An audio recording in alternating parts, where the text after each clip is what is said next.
I hate cynical media. And when I say cynical media, just to make myself clear, I'm not talking about media that has cynical themes or cynical aspects about it. I'm talking about media that doesn't necessarily feel like it tries. Media that just kind of feels so dull and heartless that by the time that you get to the ending, you just kind of feel like you're left with nothing just as you entered it. With no entertainment value, no overall message, and just the entire experience just feeling so dull because there was just nothing of substance to it. And that, ladies and gentlemen, is going to be the subject of today's video.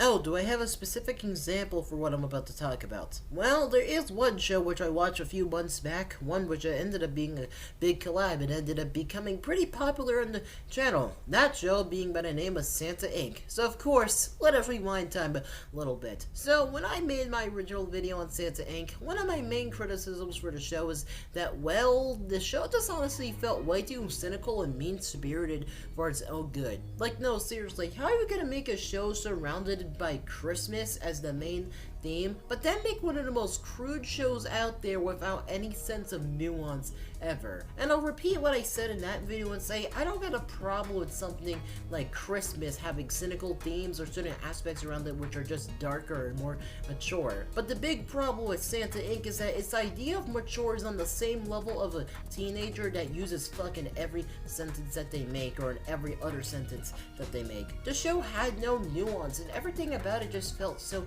half-assed. The whole story about Candy becoming the next Santa honestly took so much of a back seat because, well, the show couldn't decide on whether if it wanted to be an unfunny comedy to where the main character was just the biggest asshole in the room, or if it wanted to try and tell you a certain message but at the same time rather contradict said message or just use it as some type of poorly made throwaway gag. The show ended up aging so poorly that by the time that it ended up finally catching up on the story aspect, Candy, instead of taking accountability for her actions and with there being some type of grand message of it all, which could have possibly redeemed the show, decides to just make Candy a victim and make Santa a bad guy at the last minute because, well, why not, and because the writers were too lazy. And I honestly feel like there's other problems in the show which managed to copy-paste themselves into other shows like Velma.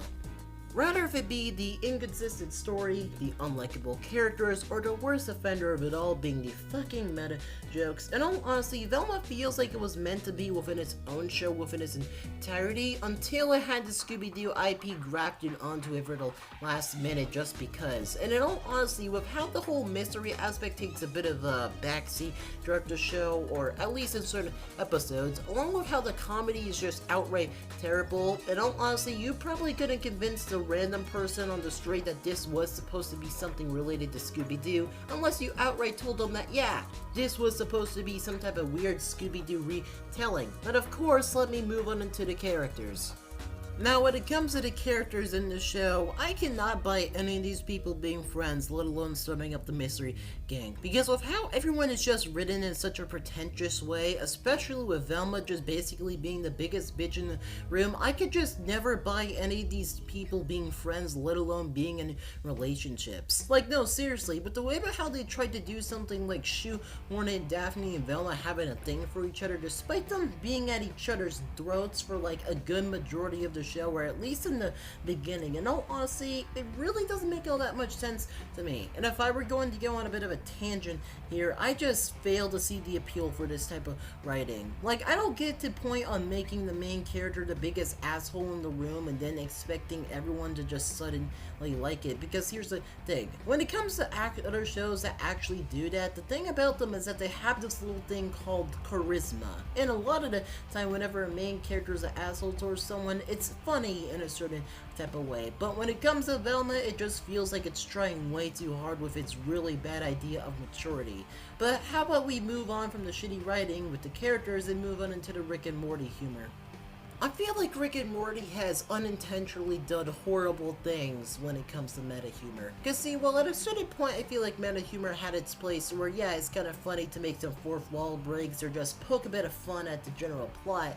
At the same time, I feel like it's just long overstayed its welcome. It's just become outright annoying, with Velma just being the prime example of that. Because there are multiple times throughout the show where it'll try to call out something stupid for just being overdone and stupid, but will proceed to go do it at the same time. Like, for example, the shower scene in the very beginning of the show. The show acknowledges that it's kind of weird and overdone, but then proceeds to go do it at the same time. And then it also does this weird thing to where it acknowledges that all these characters are underage, so I don't know what the hell's going on there. And then at a pretty crucial moment, which is basically the reason why the plot starts kind of going in the first place, it also makes another shitty joke in order to try and decrease the tension when in all honesty it doesn't do anything. But of course, now that we're done talking about this shitty humor, how about we move on to the dumpster fire known as Forspoken?